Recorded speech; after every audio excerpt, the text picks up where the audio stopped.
Hello everyone, I welcome you all to the next session of our series Personalities in News.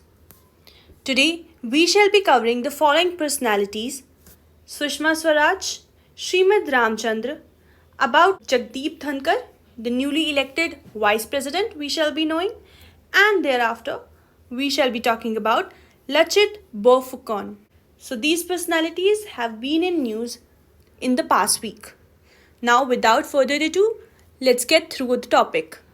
Let's get through the very first personality, Sushma Swaraj, late Sushma Swaraj. So, about Sushma Swaraj, first of all, why she's in news right now.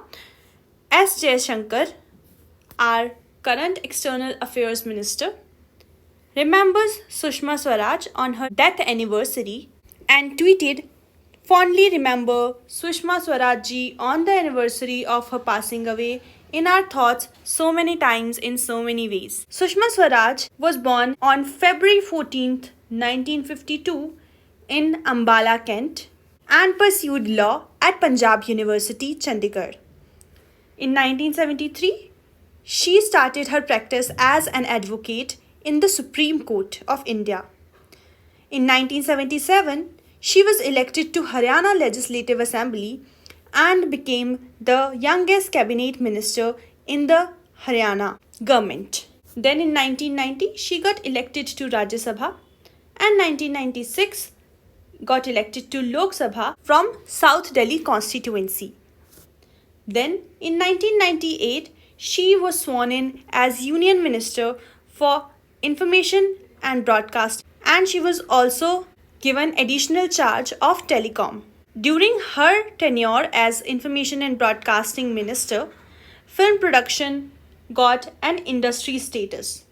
So the way we call it film industry today, the beginning of considering it as an industry happened during her tenure as Information and Broadcasting Minister. In October 1998, she became the first female CM of Delhi. In 2000, she returned to Rajya Sabha and again made to the cabinet minister position as Information and Broadcast Minister.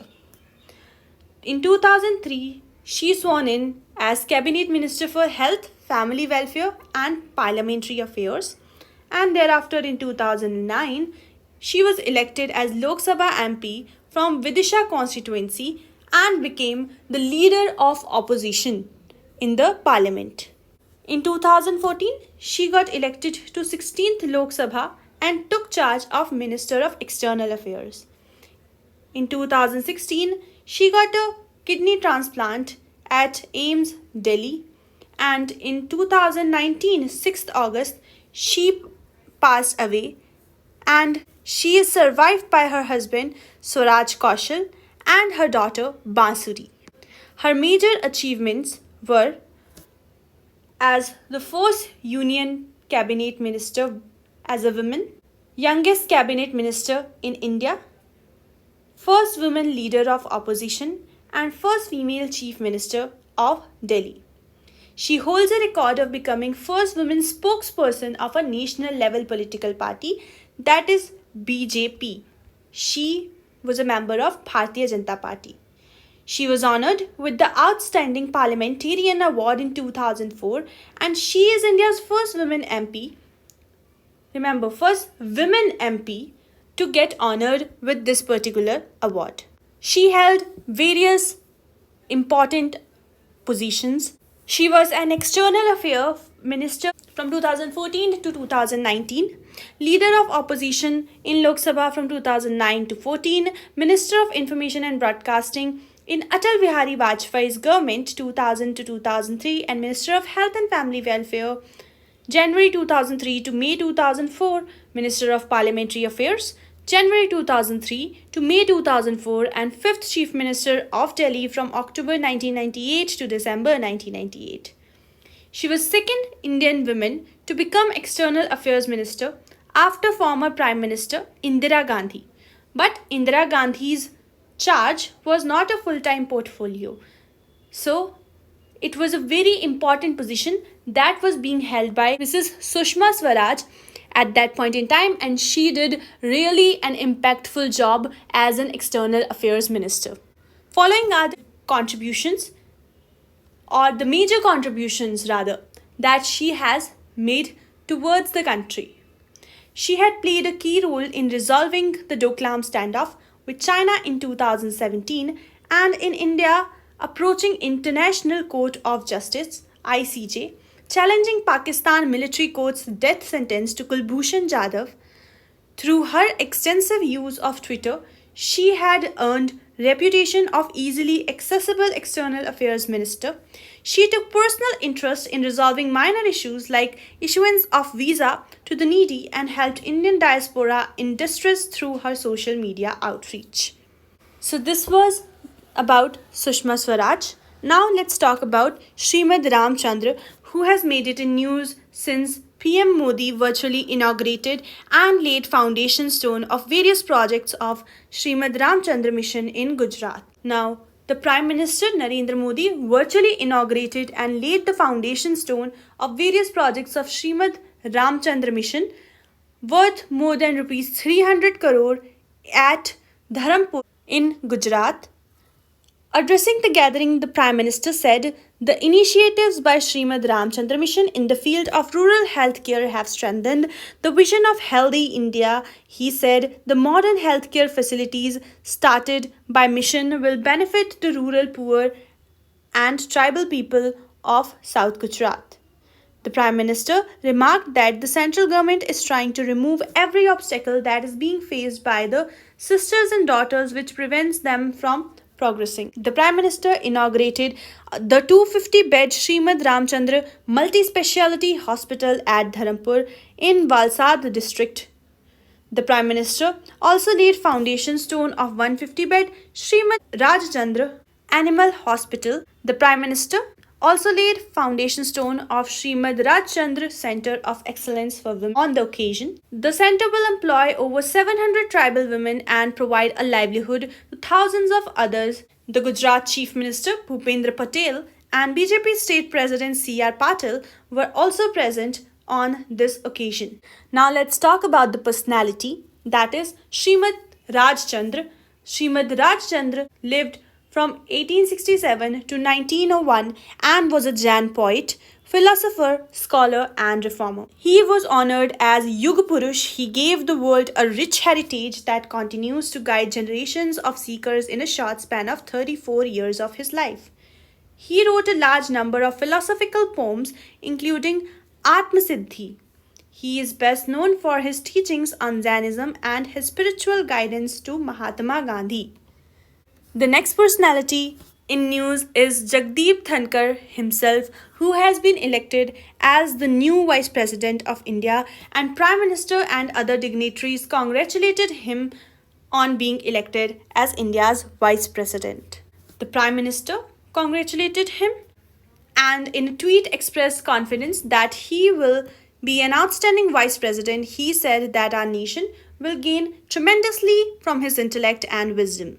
Mr. Modi thanked all those MPs who have voted for Mr. Dhankar. He said, "At a time when India marks Azadi Ka Amrit Mahotsav, we are proud to be having a Kisan Putra as Vice President who has excellent legal knowledge and intellectual prowess." Now let's know more about Jagdeep Dhankar. So, before getting elected as the Vice President, he was serving as the Governor of West Bengal, who proved himself as a people's governor over there, with the NDA having a clear majority in electoral college comprising MPs of Lok Sabha and Rajya Sabha. Dhankar won the 6th August election to Vice President. He will succeed Mr. M. Venkaiah Naidu, who was yet a very charismatic personality in himself, and his term ends on 10th of August. Dhankar entered public life after getting elected as the Member of Parliament from Jhunjhunu in the 1989 Lok Sabha elections. He also served as a Minister of State for Parliamentary Affairs in 1990. In 1993, he was elected to the Rajasthan Assembly from the Kishangarh constituency in Ajmer district. And with that, let's get towards our next personality and the last one for today, Lachit Burphukon. So President Kovind had inaugurated a year-long celebration marking 400th birth anniversary of great Ahom General Lachit Burphukon this week. President Ramnath Kovind said that Lachit Burphukon will remain inspirational for generations to come. The president emphasized to take efforts to make him household name in the country. Mr. Kovind said this while inaugurating the year-long celebration to mark the 400th birth anniversary of great Ahom General Lachit Burphukon in Guwahati. The president launched the birth anniversary celebration of Burphukon by laying the foundation for the redevelopment of General's Memorial in Jorhat district. Mr. Kovind also laid the foundation for a memorial of the Alaboi battle at Dodora in Kamrup district. Remembering the heroic of the great Ahom general Lachit Burphukon, the president said that Assam foiled all attacks in the medieval period. Mr. Kovind further said that the leaders like Lachit Burphukon and Shivaji will be remembered always. He said that the celebration of Azadi Ka Amrit Mahotsav on the occasion of 75th year of independence is an occasion to know the heroes of the country by the young generation. And amongst the list of those heroes is included Lachit Burphukon. Let's know more about him. He was a commander in Ahom kingdom known for his leadership in the 1671 Battle of Saraighat that thwarted a drawn-out attempt by Mughal forces under the command of Ram Singh I to take over the Ahom kingdom. The Battle of Saraighat was fought on the banks of Brahmaputra in Guwahati. The National Defence Academy (NDA) ever since 1999 has been conferring the best passing out cadet with Lachit Burphukon Gold Medal. So Battle of Saraighat was an attack on the Ahom kingdom by the Mughals to basically take over the territories and amalgamate the same in their own kingdom. So during the last phase of Battle of Saraighat in 1671, when the Mughals attacked the Assamese forces through the river in Saraighat, many Assamese soldiers began losing their will to fight. It was Lachit's clarion call to the soldiers that made them fight till their last breath, ultimately resulting in the defeat of Mughals. So he made a losing army win. That indeed is a great leadership and a very heroic task. The Battle of Alaboi. The Battle of Alaboi was fought on August 5, 1669 between the Ahoms and the Mughals, in which the Ahoms suffered severe reverses and thousands of its soldiers were thereafter killed. So this was it for today in the Personalities in News session. I shall see you again next week with another such session. Till then, take care, stay tuned. Thank you so much for joining in.